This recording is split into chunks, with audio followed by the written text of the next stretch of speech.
Hello दोस्तों, स्वागत है आप सभी का आपके चैनल हिंदी साहित्य साधना में। आज हम लोग सच्चिदानंद हीरानंद वात्स्यायन अज्ञे की कविता हरी घास पर क्षण भर को पढ़ने वाले हैं। इसके पहले वाली क्लास में हम लोग कलगी बाजरे की कविता को पढ़ चुके हैं। तो अगर आप लोगों ने उस क्लास को नहीं देखा है तो आप लोग इसी वीडियो के डिस्क्रिप्शन बॉक्स में जाके उस क्लास को भी देख सकते हैं। हरी घास पर क्षण भर कविता का प्रकाशन जो है वो 1949 ईस्वी में हुआ था। ये कविता अज्ञे जी के हरी घास पर क्षण भर काव्य संग्रह में संकलित है और उसका प्रकाशन 1949 ईस्वी में हुआ था। ये अज्ञे जी की एक प्रतीकात्मक कविता है जिसमें हरी घास जो है ये आधुनिक मानव मन की भावनाओं का प्रतीक है। जिस प्रकार से हरी घास पर लोग चलते हैं, उसको कुचलते हैं, लेकिन फिर भी उस घास का हरापन, उसकी चमक वैसे ही बरकरार रहती है। उसी प्रकार से मानव मन की जो भावनाएं हैं उनको भी निरंतर कुचला जाता है, दबाया जाता है, लेकिन फिर भी वो नित नई समस्याओं का सामना करने के लिए उसी प्रकार से तैयार रहती है। तो ये आप लोग याद रखेंगे कि हरी घास जो है वो आधुनिक मानव मन की भावना का प्रतीक है। इस कविता में जो कवि हैं उन्होंने नगरीय सभ्यता की सारी कृत्रिमता को त्याग करके क्षण भर के लिए ही सही प्रकृतिस्थ हो जाने का आह्वान किया है। वो अपनी प्रेमिका से हरी घास पर बैठकर सभ्यता के नाम पर उत्पन्न हो रही दूरियों को भूलकर आत्मीयता के कुछ क्षण बिताने के लिए कहते हैं। इस कविता में आप लोग याद रखेंगे कि कवि जो है उन्होंने कृत्रिमता का विरोध किया है और सहज रहने का आग्रह किया है। तो ये कुछ इंपॉर्टेंट पॉइंट थे इस कविता के जिससे पेपर में प्रश्न जो है वो पूछा जा सकता है। और इम्पॉर्टेंट पॉइंट है उनको हम लोग इस कविता को पढ़ने के बाद देखेंगे। अब हम लोग इस कविता को पढ़ना स्टार्ट करते हैं। आओ बैठें इसी ढाल की हरी घास पर। तो कवि जो है वो अपनी प्रियतमा से कहते हैं कि आओ हे प्रिय, आओ हम लोग इस थोड़ी देर इस ढाल की हरी घास पर बैठते हैं, क्योंकि माली चौकीदारों का यह समय नहीं है। क्योंकि कवि कहते हैं कि आओ हम लोग इस ढाल की हरी घास पर थोड़ी देर बैठते हैं, क्योंकि ये जो समय है ये माली चौकीदारों का समय नहीं है। इस समय वो यहाँ पर इसकी रखवाली के लिए या इसकी देख रेख के लिए यहाँ पर नहीं है। और घास तो अधुनातन मानव मन की भावना की तरह सदा बिछी है हरी न्योती कोई आकर रौंदे। और कवि कह रहे हैं कि ये जो समय है ये माली चौकीदारों का समय नहीं है, यानी कि यहाँ पर अभी ये लोग माली और चौकीदार जो हैं वो इसकी देख रेख के लिए अभी यहाँ पर नहीं है। ये जगह पूर्णतः शांत है, यहाँ पर कोई भी नहीं है। और घास जो तो है वो तो आधुनिक मानव मन की भावना की तरह है, जो कि सदा बिछी है, यानी सदा वो बिछी हुई है। हरी न्योती यानी वो हमें आमंत्रण देती है, हमें या बुलाती है कि आकर हमें रौंदो या हम पर चलो, हमारे पास आओ। फिर आगे की पंक्तियां हैं। आओ बैठो तनिक और सटकर कि हमारे बीच स्नेह भर का व्यवधान रहे बस, नहीं दरारे सभ्य श्रेष्ठ जीवन की। और कवि कह रहे हैं कि हे प्रिय, आओ बैठो आकर के तनिक और सटकर, यानी तनिक और करीब आकर के मेरे बैठो, हमारे बीच केवल स्नेह भर का व्यवधान रहना चाहिए बस, यानी और भी किसी प्रकार का व्यवधान ना रहे हमारे बीच। नहीं दरारे सभ्य शिष्ट जीवन की, और किसी भी प्रकार की व्यवधान या किसी प्रकार की दरारे सभ्य शिष्ट जीवन की जो व्यवधान है वो हमारे बीच किसी भी प्रकार के नहीं रहने चाहिए। चाहे बोलो चाहे धीरे धीरे बोलो, स्वगत गुनगुनाओ चाहे चुप रह जाओ, हो प्रकृतस्थ तनो मत कटी छटी उस बाढ़ सरीखी, नमो खुल खिलो सहज मिलो, अंतः स्मित अंतः संयत हरी घासी।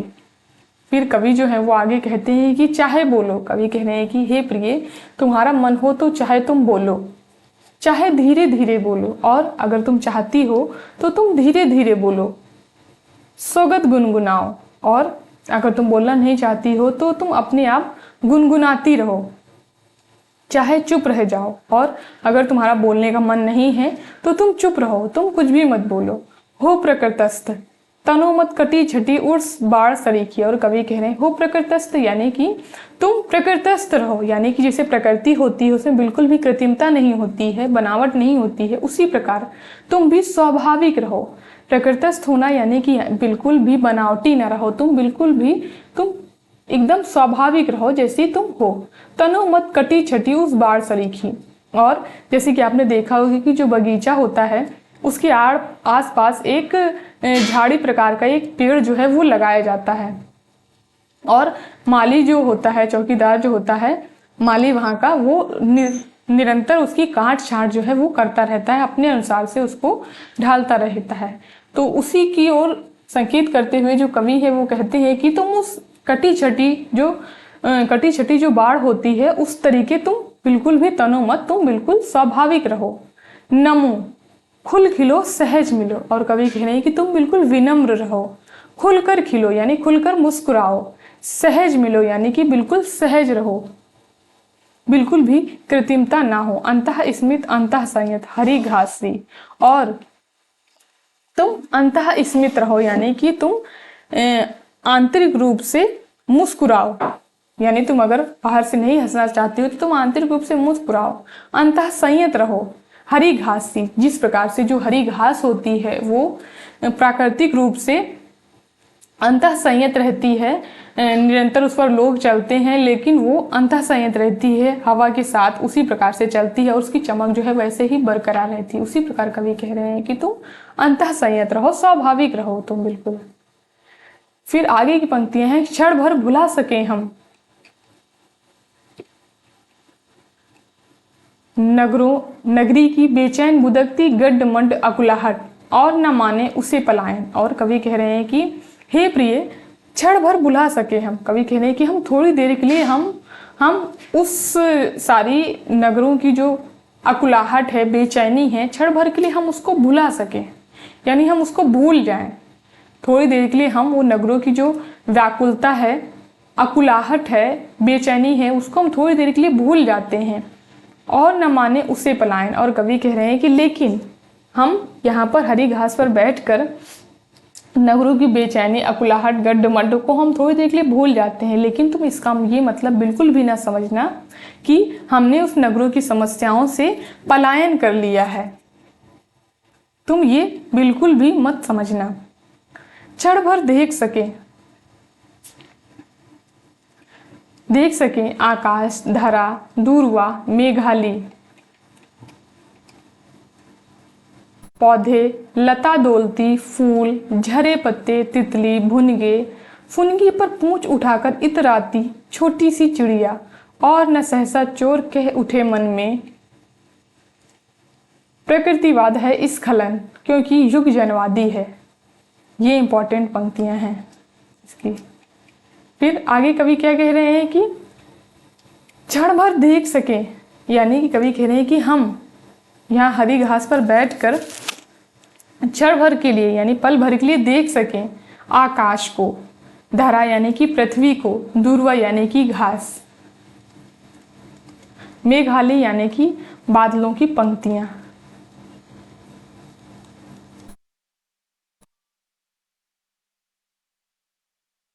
तो कवि कह रहे हैं कि हम पल भर के लिए देख सकें आकाश को, पृथ्वी को, घास को, बादलों की पंक्तियों को, पौधों को, और डोलती यानी हिलती हुई लताओं को, फूल को, और पेड़ों से झरे हुए जो पत्ते जो गिर जाते हैं उनको, तितली, भुनगे, और फुनगी पर पूंछ उठाकर इतराती छोटी सी चिड़िया। और कवि कह रहे हैं कि पेड़ की सबसे ऊंची शाखा में यानी फुनगी पर, उसके बिल्कुल सबसे जो ऊंची शाखा होती है पेड़ की, उस पर पूंछ उठा करके इतराकर चलती हुई उस छोटी सी चिड़िया को हम लोग देख सकें, यानी इन सारी चीज़ों को हम लोग देख सकें, महसूस कर सकें।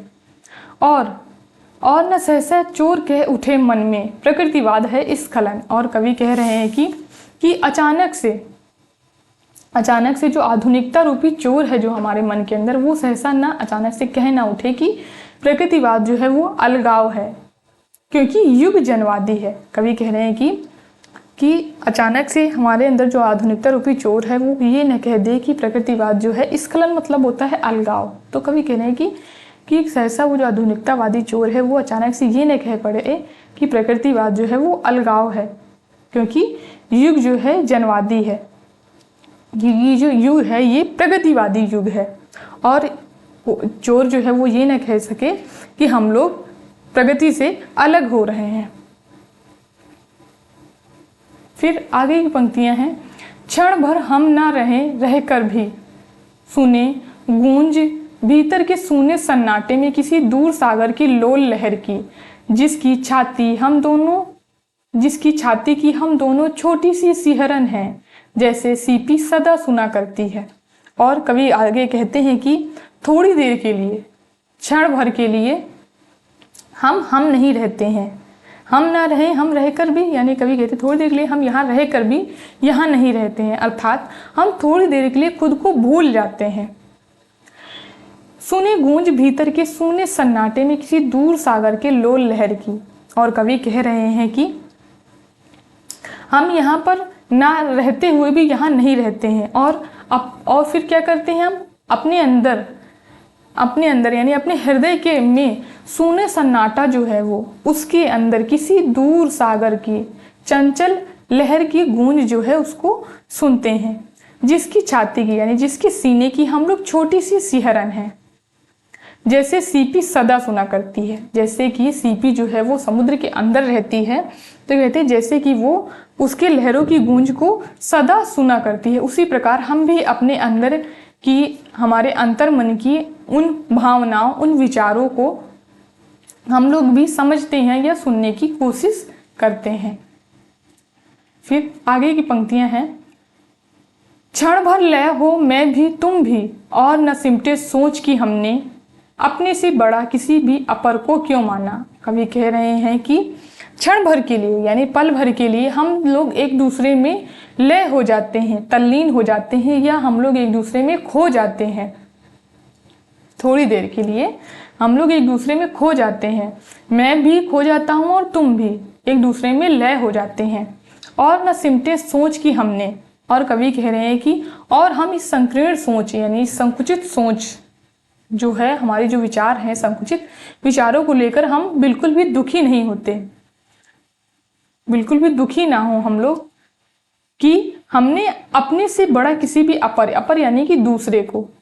तो कवि कह रहे हैं कि हम लोग एक दूसरे में थोड़ी देर के लिए क्या करते हैं कि हम लोग एक दूसरे में खो जाते हैं, मैं भी खो जाता हूँ और तुम भी, और हम अपने इन संकीर्ण विचारों को लेकर बिल्कुल भी दुखी नहीं होते कि हमने अपने से बड़ा किसी भी दूसरे को क्यों माना है।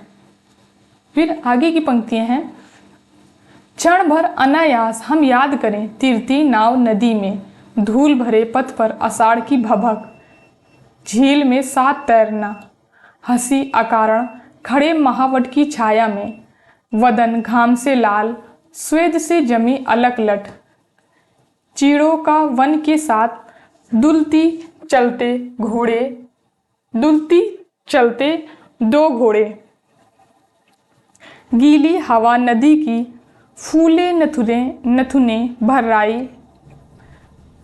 नथुने भर्राई सीटी स्टीमर की। तो कवि आगे क्या कहते हैं कि हम पल भर के लिए हम लोग अकारण ही अनायास यानी कि पल भर के लिए हम लोग अनायास ही याद कर सकें कि नदी में नाव जो है वो तैर रही है, धूल भरे पथ पर आषाढ़ की भभक यानी कि जो पथ है यानी जो रास्ता है वो धूल से भरा हुआ है, और उसमें आषाढ़ की भभक यानी आषाढ़ में रास्ता जो है वो धूल से भरा हुआ है, उसमें आषाढ़ ऋतु में आषाढ़ के महीने में वर्षा हो रही है, उससे जो क्या होता है कि पृथ्वी से भभक उसकी गर्मी जो है वो निकल रही है, ऐसा हम लोग याद करते हैं। और झील में साथ में तैरना, हंसी अकारण खड़े महावट की छाया में, और कवि कह रहे हैं कि और हम लोग महावट की छाया में खड़े होकर के अकारण ही हंस रहे हैं। वदन घाम से लाल श्वेत से जमी अलकलट, और कवि कह रहे हैं कि हमारा जो शरीर है वो घाम से यानी कि धूप से जो है वो लाल हो गया है, श्वेत से जमी अलकलट, और पसीने से लट जो है वो बालों की जो लट है वो जम गई है। चीड़ों का वन है, साथ साथ दुल्की चलते दो घोड़े। और चीड़ों का वन है और हमारे साथ साथ दो जो घोड़े हैं वो दुल्की चाल में चल रहे हैं। गीली हवा नदी की, फूले नथुने भर्राई सीटी स्टीमर की। और कवि कह रहे हैं कि जो हवा है, नदी से होते हुए जो हवा चलती है, आप लोगों ने देखा होगा नदी से होते हुए जो हवा चलती है उसमें हल्की सी नमी होती है। तो वही कवि कह रहे हैं कि जो हवा जो है वो हल्की सी गीली चल रही है, गीली गीली हवा जो है वो चल रही है और चलने के कारण हमारे जो नथुने हैं वो फूल गए हैं। भर्राई सीटी स्टीमर की, और हमारी सांस इस प्रकार से फूल गई है जैसे कि स्टीमर की सीटी होती है। ये सारी चीजें याद करने के लिए कवि जो है वो अपनी प्रियतमा से कह रहे हैं। आगे की पंक्तियां हैं। खंडहर ग्रंथित अंगुलियां, पांसे का मधु, टाकियों के पैरों की चाप, अधजानी बबूल की धूल मिली सी गंध, झरा रेशम का शिरीष, कविता के पद। मस्जिद के गुंबद के पीछे सूर्य डूबता धीरे धीरे, झरने के चमकीले पत्थर, मोर मोरनी घुंघरू, संथाली झुमुर का लंबा कसक भरा आलाप, रेल का आह की तरह धीरे धीरे खिंचना, लहरें, आंधी, पानी। और इन पंक्तियों में जो कवि है वो कह रहे हैं कि खंडहर है, खंडहर की एक खंडहर की जमीन है और ग्रंथित अंगुलियां हैं, यानी अंगुलियां जो है एक दूसरे में गुथी हुई है। जिस प्रकार से बांस के जो पेड़ होते हैं वो एक दूसरे में गुथे हुए होते हैं, उसी प्रकार से अंगुलियां जो है हमारी एक दूसरे में गुथी हुई हैं। और क्या है, डाकिया आया है, उसके पैरों की चाप यानी उसके पैरों की आवाज हमें सुनाई दे रही है। अधजानी बबूल की धूल मिली सी गंध, और अधजानी यानी आधी जानी, यानी जानी पहचानी। तो कवि कह रहे हैं कि जानी पहचानी हुई बबूल की धूल मिली सी गंध जो है वो आ रही है। झरा रेशम शिरीष का, और रेशम के पेड़ से, शिरीष के पेड़ से रेशम जो है वो झर रहा है। और इसी बीच कवि को जो है वो कुछ कविता के पद जो है, कवि के मन में कुछ कविता के पद जो है वो आ जाते हैं। मस्जिद के गुम्बद के पीछे सूर्य डूबता धीरे धीरे, और फिर आगे क्या हो रहा है, और आगे मस्जिद के गुम्बद, मस्जिद का गुम्बद है उसके पीछे सूरज जो है वो धीरे धीरे डूब रहा है। झरने के चमकीले पत्थर, मोर मोरनी घुंघरू, और कवि कह रहे हैं कि झरने में पत्थर जो है वो चमक रहे हैं, मोर मोरनी का नृत्य हो रहा है, घुंघरू की आवाज़ जो है वो सुनाई दे रही है। संथाली झुमुर का लंबा कसक भरा आलाप। संथाली झुमुर क्या होता है कि उत्तराखंड की, झारखंड की एक संथाल जाति, आदिवासी जाति है, वहाँ का ये पारंपरिक नृत्य या संगीत शैली होती है। तो उसी के बारे में कहते हुए कवि कह रहे हैं कि संथाली झुमुर का यानी उस संगीत शैली का एक लंबा कसक भरा यानी पीड़ा से भरा हुआ एक आलाप, ये गीत में आलाप होता है। तो वही कवि कह रहे हैं कि संथाली झुमुर जो संगीत शैली है उसका एक पीड़ा से भरा हुआ आलाप जो है वो सुनाई दे रहा है। रेल की आह की तरह धीरे धीरे खींचना, रेल का आह की तरह धीरे धीरे खींचना, और रेल जो है वो एक पीड़ा से भरी आह की तरह धीरे धीरे चली जा रही है। लहरें हैं, आंधी और पानी भी है। फिर आगे की पंक्तियां हैं। नदी किनारे की रेती पर बित्ते भर की छा झाड़ की, अंगुल अंगुल नाप नाप कर तोड़े तिनकों का समूह लू मौन। फिर आगे कवि कह रहे हैं कि नदी के किनारे रेत पर बित्ते भर यानी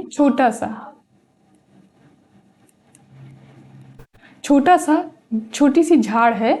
नदी के किनारे रेत पर एक छोटी सी झाड़ है जिसकी छाया में अंगुल अंगुल नाप कर तोड़े तिनकों का समूह, यानी अंगुल अंगुल नाप कर तोड़े गए जो तिनके हैं उसी के बराबर है, यानी अंगुल अंगुल नाप के तिनके जो है उनका समूह जो है उस झाड़ की छाया में रखा हुआ है। लू चल रही है और मौन यानी कि वातावरण में जो है वो एक प्रकार का सन्नाटा छाया हुआ है, वातावरण एकदम शांत है। फिर आगे की पंक्तियां हैं। याद कर सके अनायास और न माने हम अतीत के शरणार्थी हैं। स्मरण हमारा जीवन के अनुभव का प्रत्यावलोकन, हमें न हीन बनावे प्रत्याभिमुख होने के पाप बोध से।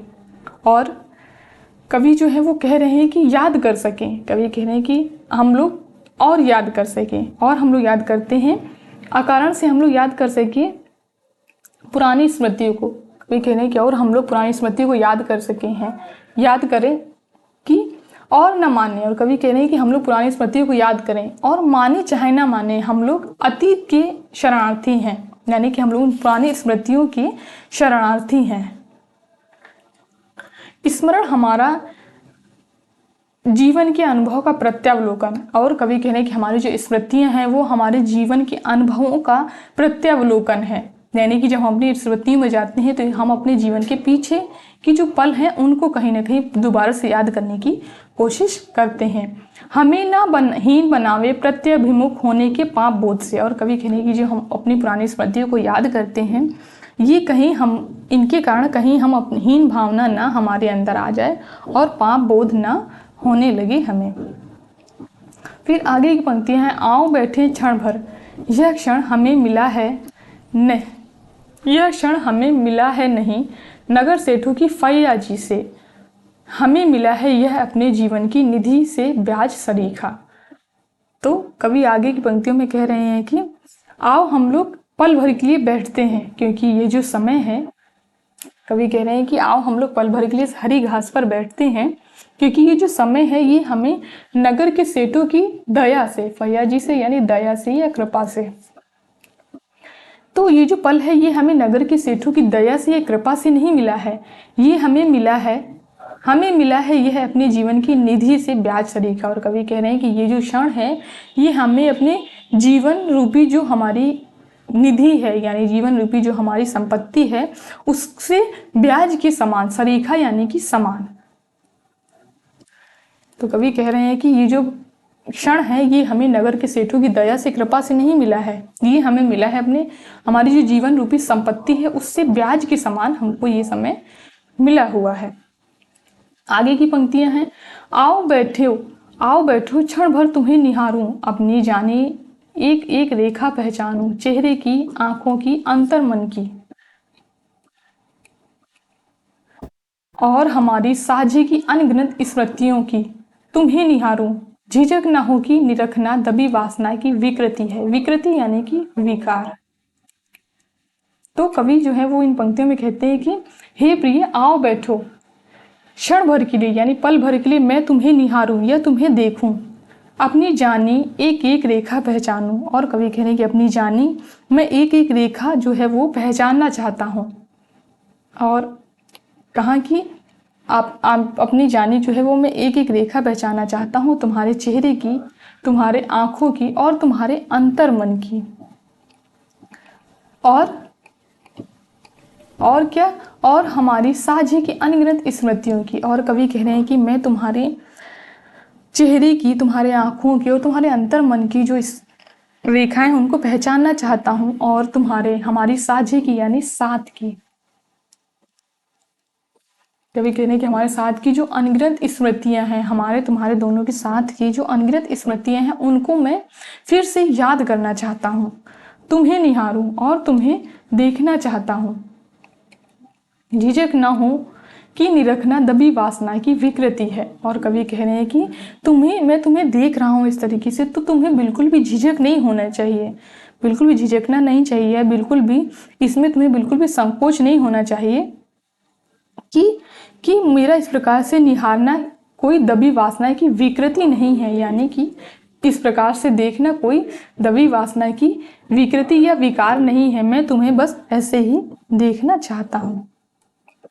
फिर आगे की पंक्तियां हैं, धीरे धीरे धुंधले में चेहरे की रेखाएं मिट जाएं, केवल नेत्र जगे उतनी ही धीरे, हरी घास की पत्ती पत्ती भी मिट जावे लिपट झाड़ियों के पैरों में, और झाड़ियां भी घुल जावे छिती रेखा के मिश्रण ध्वांत में, केवल बना रहे विस्तार हमारा बोध मुक्ति का, सीमाहीन खुलेपन का ही। फिर आगे की पंक्तियों में जो कवि है वो कह रहे हैं कि धीरे धीरे धीरे धीरे क्या हो कि मैं तुम्हें देखता रहूं, ये नहीं कि मैं तुम्हें देखता रहूं, तो धीरे धीरे क्या हो जाए कि धुंधले में चेहरे की रेखाएं मिट जाएं। आप लोगों ने देखा होगा कि आप लोग ये करके भी देख सकते हैं कि जब आप लोग किसी चीज को एकटक देखते रहते हैं तो क्या होता है कि वो चीज जो है वो हमारे आंखों से बिल्कुल ओझल हो जाती है और दूसरी ही कोई चीज जो है वो बनने लगती है।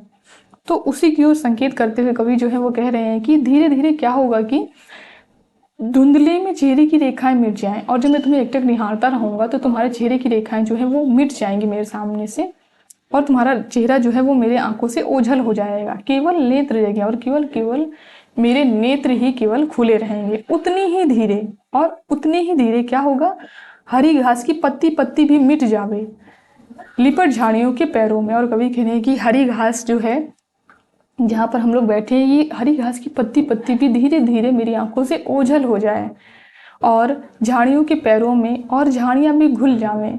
और कवि कह रहे हैं कि और जो ये घास के किनारे किनारे जो झाड़ियाँ हैं ये भी धीरे धीरे क्या हो कि ये भी ओझल हो जाए मेरी आंखों से, यानी कि तुम्हारा चेहरा भी मेरी आंखों से ओझल हो जाए और ये जो हरी घास की पत्तियां हैं और ये जो झाड़ियां हैं ये भी धीरे धीरे मेरी आंखों से ओझल हो जाएं। क्षितिज रेखा के मिश्रण यानी कि कोमल, ध्वंत यानी कि धुआं, या आप कह सकते हैं कि अंधेरा, इस तरीके। तो कवि कह रहे हैं कि जिस प्रकार से क्या होता है कि जिस प्रकार से क्षितिज में जो अंधकार है यानी जो धुआं है वो जाकर विलीन हो जाता है, उसी प्रकार से ये जो झाड़ियां हैं, घास हैं और तुम्हारा चेहरा है वो मेरी आंखों से ओझल हो जाए। केवल बना रहे विस्तार हमारा बोध, मुक्ति का सीमाहीन खुलेपन का। और कवि कह रहे हैं कि हम विस्तृत हो जाएं, हम विस्तृत हो जाएं और हमको केवल इतना बोध बना रहे, हमारी मुक्ति का हमें बोध बना रहे और सीमाहीन खुलेपन का। कवि कह रहे हैं कि हम क्या करें कि जिस प्रकार से जो क्षितिज में जो धुआं है वो विलीन हो जाता है, उसी प्रकार से झाड़ियाँ और हरी घास, तुम्हारा चेहरा विलीन हो जाए और हम लोग एक दूसरे की चेतना में डूब जाएं। और फिर क्या हो कि हम केवल बना रहे विस्तार हमारा बोध और हमारा जो हम जो है क्या हो, हम विस्तृत हो जाएं और हमें लेकिन केवल अपनी मुक्ति का बोध बना रहे और सीमा से हीन खुलेपन का एहसास हम लोग कर सकें।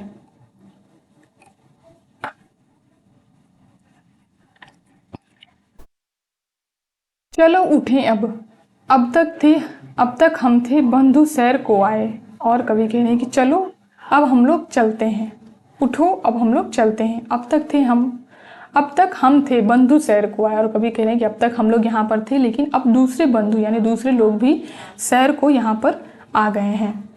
और रहे बैठे तो लोग कहेंगे धुंधले में दुबके प्रेमी बैठे हैं। और कवि कह रहे हैं कि चलो अब हम लोग यहाँ से चलते हैं, अगर हम लोग यहाँ बैठे रहे तो लोग क्या कहेंगे, लोग कहेंगे कि देखो अंधकार में, धुंधले में यानी शाम को देखो दुबके हुए यानी चुपके से दो प्रेमी जो हैं वो यहाँ पर बैठे हुए हैं, वह हम हों भी तो ये हरी घास ही जाने। और कवि कह रहे हैं कि ये हम ही हैं, ये तो केवल ये हरी घास ही जानती है कि हम प्रेमी नहीं हैं। फिर आगे की पंक्तियां हैं, नहीं सुनी हम वह नगरी के नागरिकों से जिनकी भाषा में अतिशय चिकनाई है साबुन की, किंतु नहीं है करुणा। और कवि कह रहे हैं कि हम यहाँ बैठे हैं तो लोगों को ये लग सकता है कि दो दुबके हुए दो प्रेमी बैठे हैं और लोग तो ये कहेंगे, लोग हमारे बारे में बातें करेंगे, लेकिन नहीं सुने हम नगरी के नागरिकों की।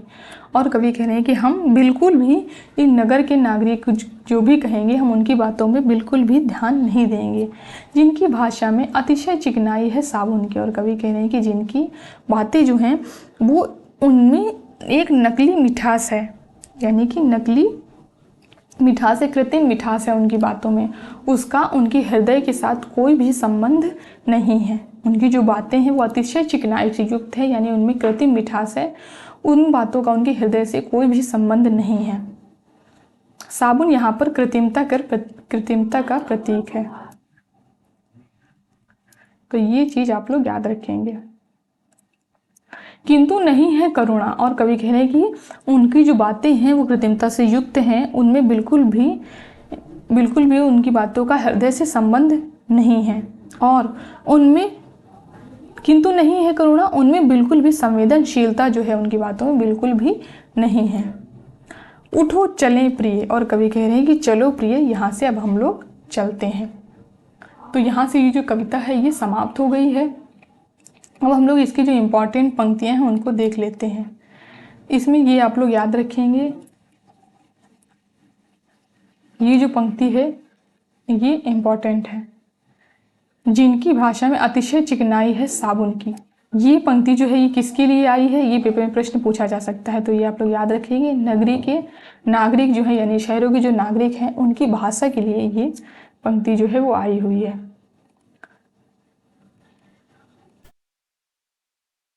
और इसकी पंक्तियाँ इंपॉर्टेंट है। मैंने आप लोगों को बीच में भी बताया था कि हम अतीत के शरणार्थी हैं। ये पंक्तियाँ दे करके पूछा जा सकता है आपसे कि ये किस कविता की पंक्तियाँ हैं, तो आप लोग इनको याद रखेंगे। और हरी घास किसका प्रतीक है, ये आप लोग याद रखेंगे। हरी घास जो है अधुनातन मानव मन की भावनाओं का प्रतीक है। और ये हो प्रकृतस्थ तनु मत कटी छटी उस बाढ़ सरीखी, नमो खुल खिलो सहज मिलो अंतः संयत हरी घास सी। ये पंक्तियां जो है ये इंपॉर्टेंट हैं, ये आप लोग याद रखेंगे। आप लोग इस कविता को मेरे टेलीग्राम चैनल हिंदी साहित्य साधना पर जाकर पढ़ सकते हैं, वहाँ पर मैंने इसकी PDF को शेयर कर दिया है। और आप लोग कमेंट करके जरूर बताइएगा कि आप लोगों को ये क्लास कैसी लगी। धन्यवाद दोस्तों इस क्लास को लास्ट तक देखने के लिए। अगर क्लास पसंद आई हो तो लाइक करिए, शेयर करिए एंड हमारे चैनल को सब्सक्राइब करिए।